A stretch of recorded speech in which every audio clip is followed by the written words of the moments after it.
person continues saying that it seems like Chad started to get really popular on the AVOW forum in 2015, along with Julie Rowe and Hector Sosa. It's already $45 a month. Okay, $45 a month to access this forum. Who would pay $45 just to access a forum? Why are they charging you for this? Why is this information so valuable that you want to pay every month $45 to hear these people? Yeah. But if you wanted to be part of Chad's special group, it was an extra $5 a month. So, and I believe they were celebrities to this group, to these groups. And Chris Parnett was part of that too, so that's probably why he defended him for as long as he did, because he was making money off of this as well. Right. So always follow the money. That's what everybody says. I think that's what investigators do from the start. Just follow the money trail. Right. And you mentioned Jason Mail, right? He was. I did not. Oh no. He was also part of that AVOW group. Okay.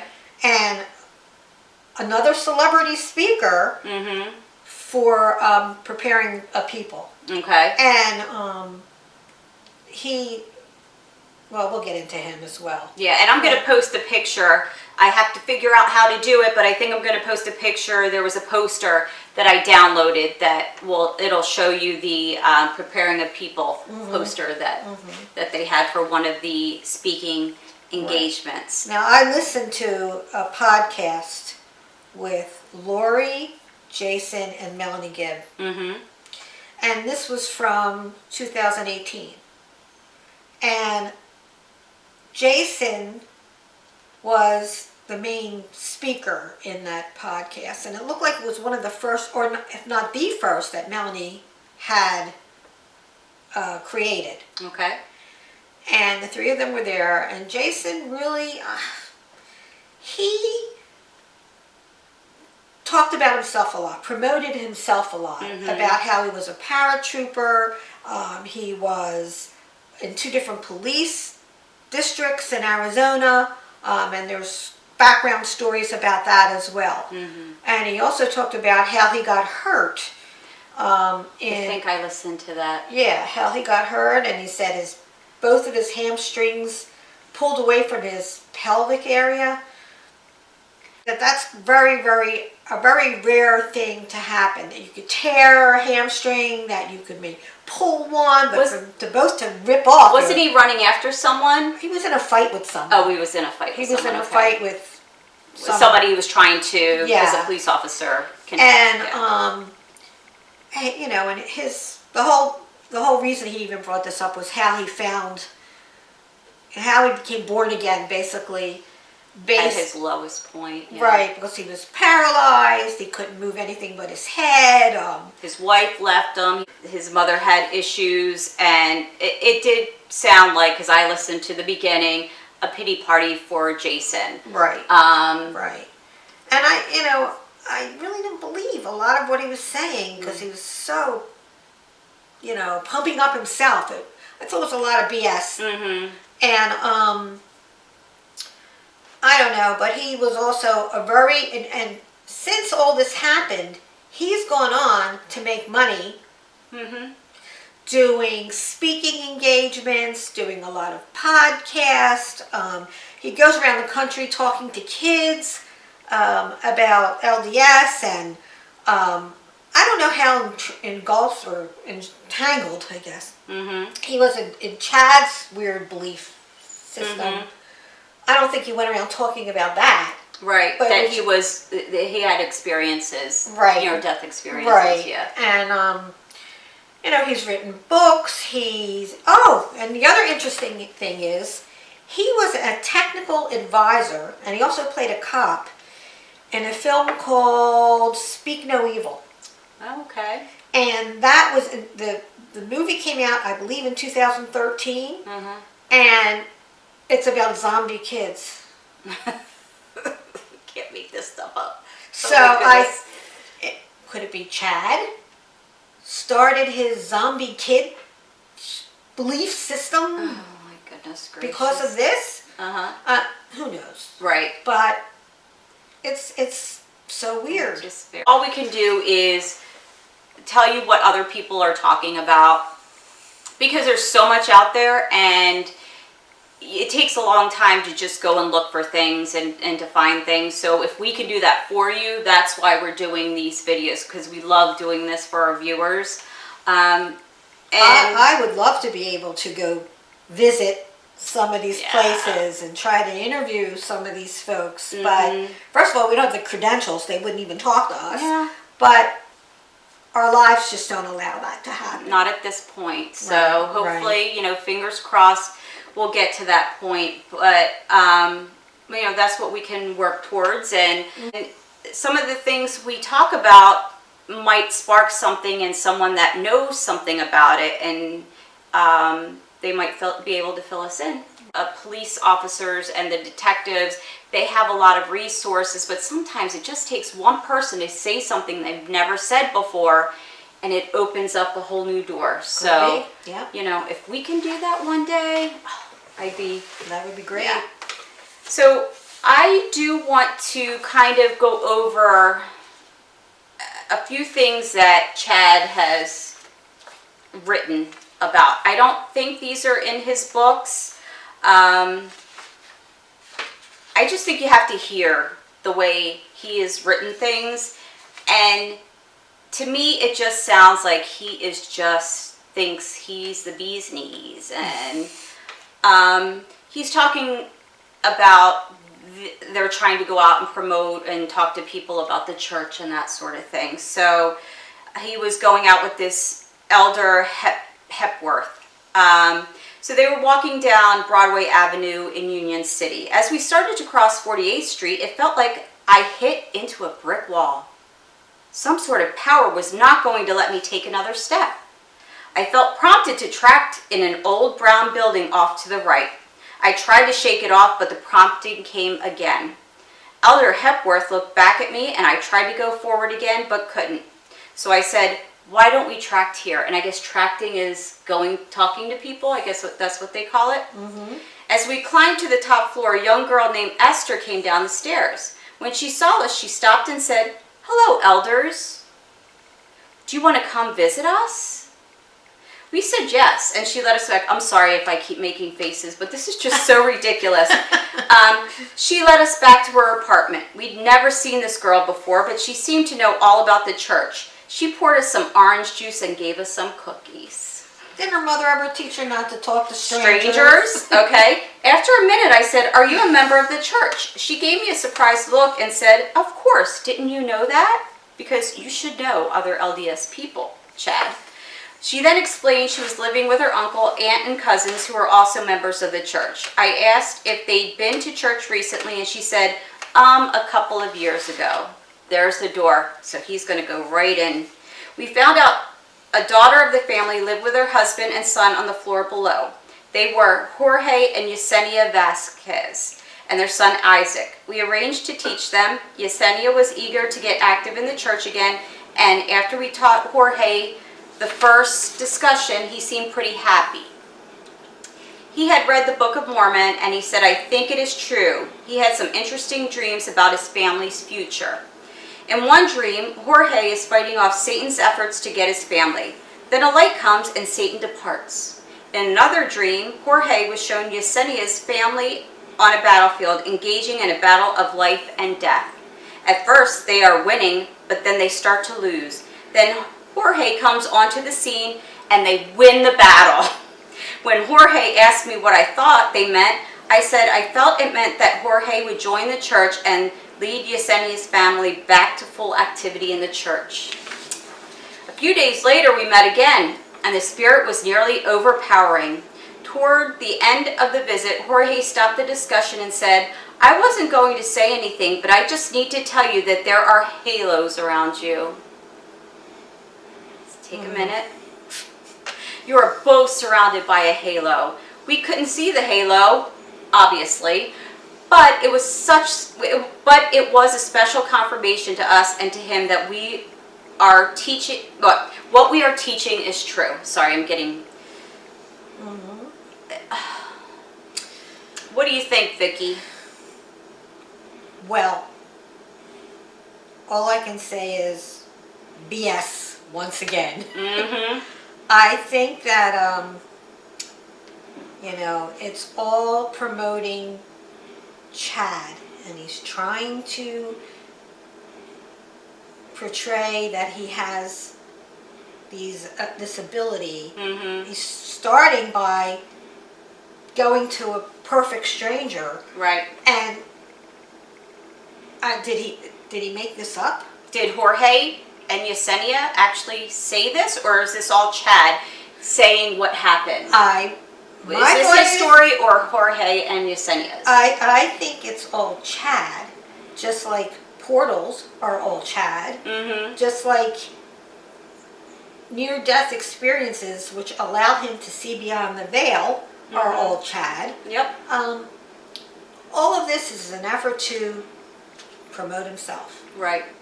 And again, he's writing books about it and making money. And I'm going to have Vicky read the next story. Oh, good. And this is about, so this is bringing on Sosa. What is it? Hector. Hector Sosa. So, where did you leave off? Right here. Jorge is of Puerto Rican descent. Okay. Jorge is of Puerto Rican descent, and I share his story today because he reminds me so much of another wonderful Puerto Rican man that I have become close friends with, Hector Sosa Jr. I visited a website in early 2015 where Hector had shared a few dreams he had experienced throughout his life. Most recently, he had been having dreams about his family's future.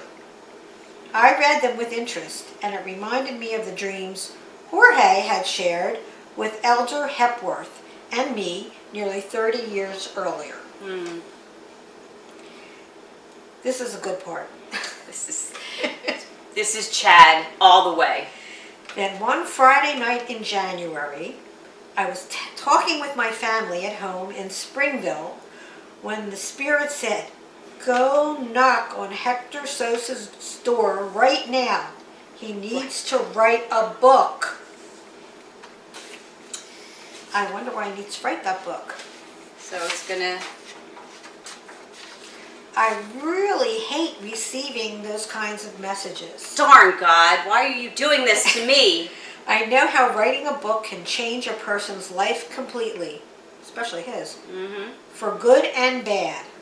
I have never met Hector or even sent him an email message, but I went to the computer and found his address. I was happy to see he also lived in Springville. Lucky. At least the Spirit knew it would be a short trip. Thank you, Spirit. Yeah. I was expecting him to live in Provo or even farther. I grabbed my jacket and told my wife, Tammy, God bless her soul, Mm-hmm. I need to go tell someone they need to write a book. She is fortunately accustomed to this kind of thing. She said, "Okay, I'll see you when you get back." No problem. I'm sure she was accustomed to it. Yeah. So, I'm sorry. I just found these two stories, and I was just... So he got to Hector's home. He rang the doorbell, and Hector opened the door. It was a little tentative, and Chad said, "Hi, I'm Chad Daybell. I publish Julie Rowe's books. You've heard of her, right?" Mm-hmm. And I think Julie Rowe was the one who told Chad about Hector's experiences that he wrote about. Okay. So he already knew of Hector? Or- Chad? Yeah. Like this story... He knew Hector's writings. Okay, got it. Okay, So then the Spirit told him, you gotta have him write a book. right. Mm-hmm. So, Chad's good with strangers, apparently, because he said, "Can I come in?" Mm-hmm. And Hector graciously allowed him in and explained, "I had read some of Julie's books, and, I have read some of his dreams on a website." Mm.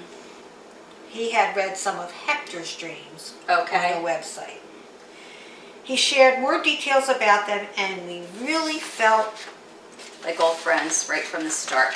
And Hector's wife, guess what her name is? Tammy. I don't say her name isn't Tammy. Tammy. It's just very strange that they both have Tammys, and Hector is right on board with Chad. So yeah, that Chad stuff.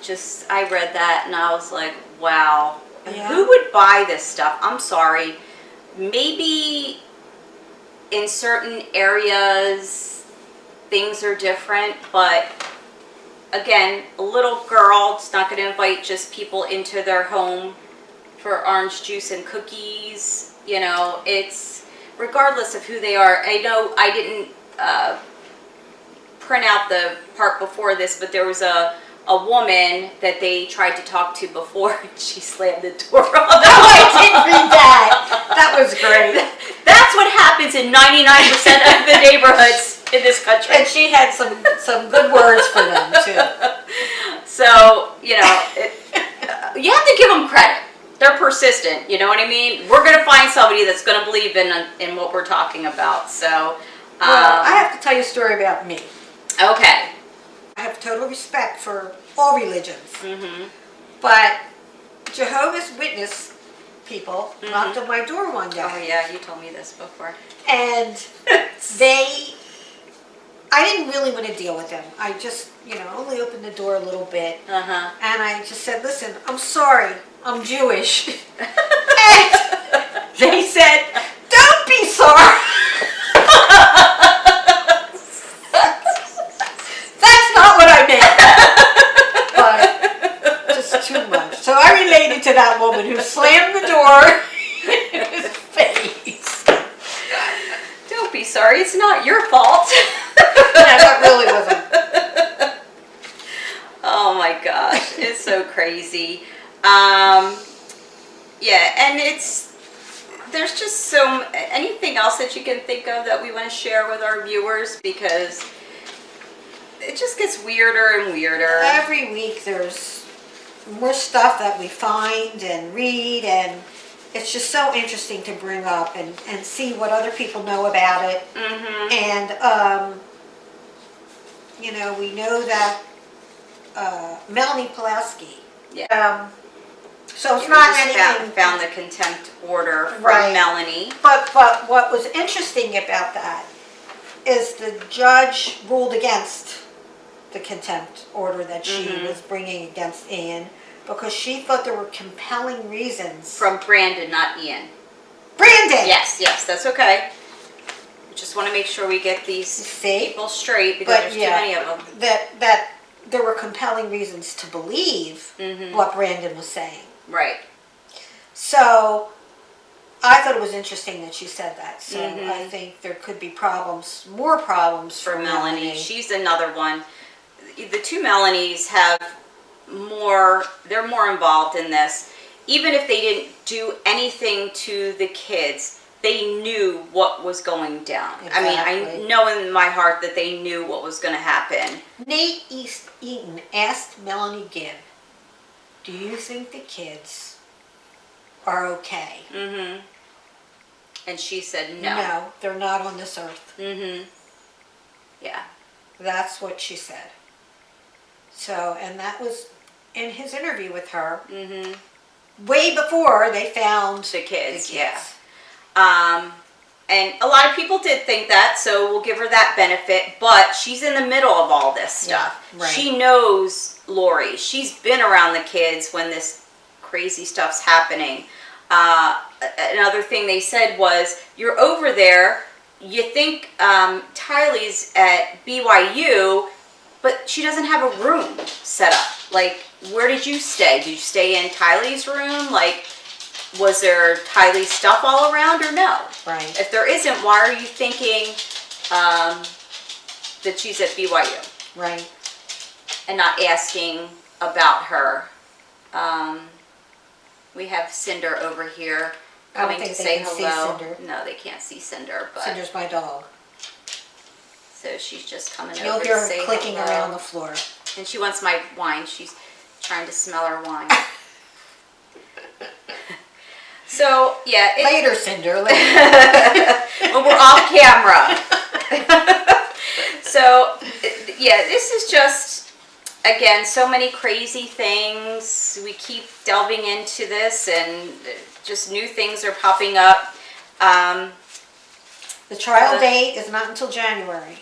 Right. So Preliminary is in August. right. Unless something happens before now and then. Right. Which is quite possible, although next week, right? Or not next week, the following week is when Chad is. Chad's here. Yeah. 2nd and 3rd, I believe. Right. Or 3rd and 4th. Right. So we'll get to see that. Hopefully they'll allow us to see it because you know what? Everybody's invested in this now. Right. So I think they have to, let people see what's going on. I hope so. Yeah. I really do. Oh. All right. Well. Okay. Yeah. Until next time, I guess. Take care. Bye. Bye.